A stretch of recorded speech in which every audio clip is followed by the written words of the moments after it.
നമുക്കിന്ന് തന്നെ നാടൻ പുളിങ്കറി ഉണ്ടാക്കിയാലോ? എന്നാ വീഡിയോയിലേക്ക് പോകാം.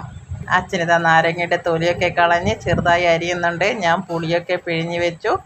അതിലേക്ക് 1/4 ടീസ്പൂൺ മഞ്ഞൾപ്പൊടി, 1.5 സ്പൂൺ മുളക് പൊടി, ആവശ്യത്തിന് ഉപ്പും ചേർത്ത് ഇത് ഗ്യാസുമ്മൽ വെച്ച് തിളക്കാൻ വെച്ചിട്ടുണ്ട്.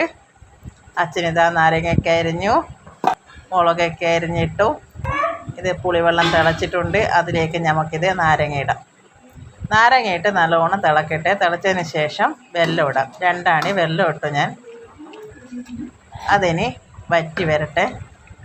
ഇതെന്നാ കറിയായി കേട്ടോ, പുളിങ്കറിയായി. അതിലേക്ക് ഞാൻ മല്ലിച്ചപ്പൊക്കെ ഇട്ടു. ഇനി കടുക് ഇട്ട് പൊട്ടിച്ച് താളിക്കണം. ഇതാ കടുക് വെച്ചു, പൊട്ടി. ഇത് താളിക്കട്ടെ.